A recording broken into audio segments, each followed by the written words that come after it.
Allez, on termine avec l'oracle de la triade.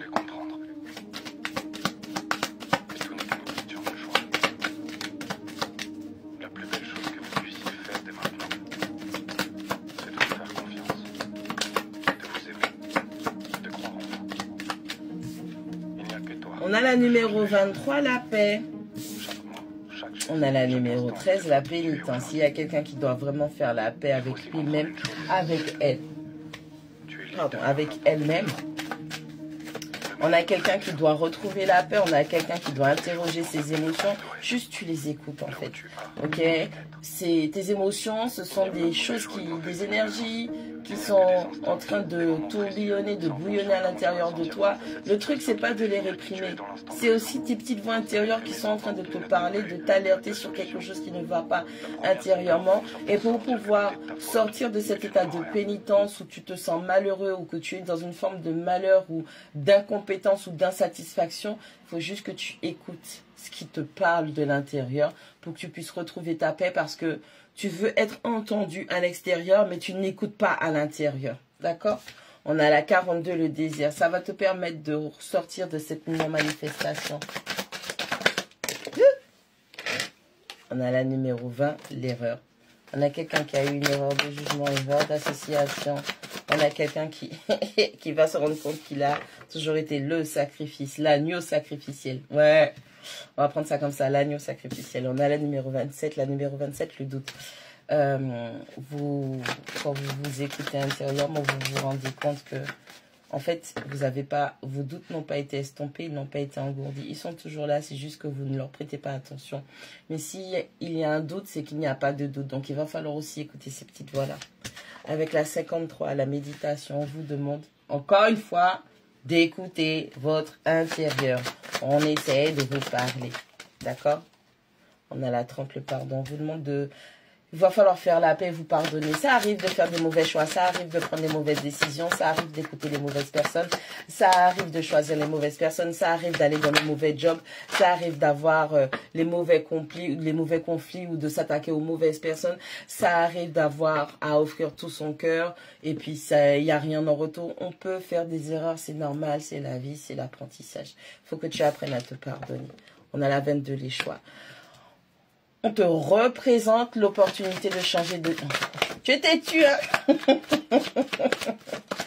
En fait, vous êtes plusieurs Plusieurs fois, on vous a montré que c'est comme si l'univers remettait sur votre chemin des circonstances pour pouvoir refaire le bon choix. Mais vous continuez encore et encore et encore à rester têtu. Comme si tu vois qu'il y a le trou là, mais tellement tu as de l'ego, tellement tu fais preuve d'ego, tu vas quand même. Parce que c'est... Oh non, mais c'est moi qui ai décidé d'aller par là. Tu es têtu. On a la 26, l'épreuve, la vérité. Pardon. On a la 12, le saut. Et en plus, tu 1, 2, 3, tu insistes et tu persistes. On a une personne, tu sais, ok? Tu sais. Oh là là, mais comment tu sais que tu fais n'importe quoi? Tu insistes, tu persistes et tu signes. Tu sais que tu dois écouter toutes ces interrogations. Tu sais que tu dois écouter tous ces sentiments, ces émotions qui sont en train de te maxer de l'intérieur. C'est comme s'il y a un truc à l'intérieur de toi qui essaie de sortir, qui essaie de trouver un moyen de sortir, quitte à te déchirer et tout. Et toi, tu fais le têtu. Tu sais que tu as fait une erreur. Et tu continues, au lieu de te dire, bon, ok, il y a un truc qui va pas. Pourquoi à chaque fois, on me donne l'opportunité de changer de direction? Pourquoi à chaque fois, l'univers me présente des situations qui me permettraient de modifier le schéma pour pouvoir rectifier mon karma, avoir de la rectitude, faire preuve de rectitude? Non, tu as des doutes, mais tu es tellement dans une notion de sacrifice et que puisque c'est comme ça, je dois endurer ça, je dois impérativement souffrir, je dois rester là, je dois manger ce qui est pas bon parce que j'en sais rien, parce que j'ai une mentalité de de perdant ou de perdante. J'ai une mentalité de je ne peux pas trouver d'autres solutions pour arranger mes situations, ma situation. Et donc, on a quelqu'un qui sait que c'est pas le bon chemin. On t'a montré, c'est pas comme si on t'a pas montré, on t'a montré. J'ai l'impression que vous voyez beaucoup de signes, beaucoup de synchronicité. On vous a montré que c'était pas la bonne voie, c'était pas la bonne solution, c'était pas la bonne façon de faire, mais vous êtes têtu. Vous êtes têtu. Vous êtes têtu. Mais je vais le dire, vous êtes têtu de ouf. C'est une dinguerie comment vous êtes têtu.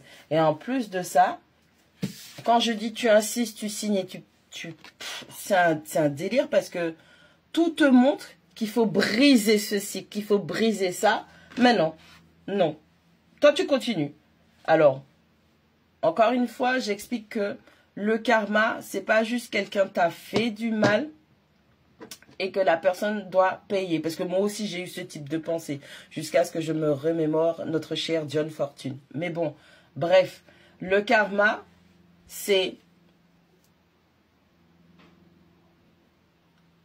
la situation dans laquelle tu te trouves est la conséquence du choix que tu as fait auparavant.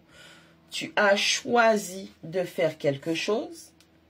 Et en fait, toi, être humain en tant que parasite, parce que oui, nous sommes des parasites, le spermatozoïde est un parasite, d'accord, qui va coloniser une autre terre, d'accord, pour pouvoir allier son patrimoine à un autre patrimoine, pour pouvoir former ton futur toi, être humain.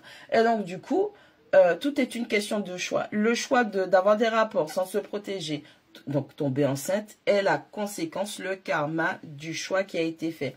Tu as choisi d'avancer là où il y avait une embûche, tu as vu, tu as analysé, mais tu as fait preuve d'ego. La situation dans laquelle tu te trouves aujourd'hui, c'est ce dit karma.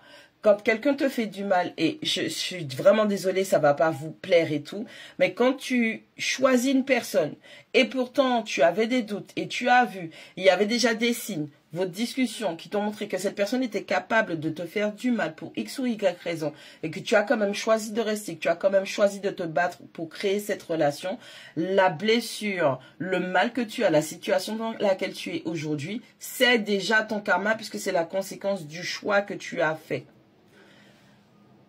Tu as eu un manque de confiance en toi, un manque de valorisation, donc tu as choisi et tu as toujours le même schéma de personnes qui te dévalorisent, qui te manquent de respect, qui t'humilient, qui te font du mal. Le fait d'être avec ces personnes-là est déjà le karma en soi puisque c'est le choix de ne pas avoir travaillé sur ces fameuses blessures que tu avais à régler. Ok, tu es dans une situation conflictuelle. La façon dont tu vas réagir, le caractère, le tempérament que tu vas utiliser face à cette situation va mettre en place des conséquences des situations. Les événements extérieurs ne sont pas contre nous en fait. Ils sont là. Les événements extérieurs, c'est la vie. C'est toi le parasite dans l'histoire. Et si tu veux que la vie change son comportement vis-à-vis de toi, toi d'abord tu devras changer ton comportement vis-à-vis de la vie, vis-à-vis des situations, vis-à-vis des personnes, vis-à-vis des expériences en fait que tu engranges. Tu as un manque de discernement, tu as un problème intellectuel, tu as un problème émotionnel. Les choix qui vont résulter de ces lacunes-là vont te donner ton karma, simplement, ok? Arrêtez d'être têtu, admettez vos erreurs, admettez vos torts. Si la vie vous donne encore des opportunités de sortir de ce type de situation en vous disant qu'il faut changer, le pardon est une rectitude du comportement, du caractère, d'accord? Si la vie vous montre encore une fois qu'il est possible de prendre une autre direction, arrêtez de faire les têtus parce que c'est vous qui contrôlez le monde. Vous n'êtes pas le maître du monde, c'est le monde qui est votre maître. C'est tout. C'est la vie qui est comme ça parce que c'est l'apprentissage. Ainsi soit-il.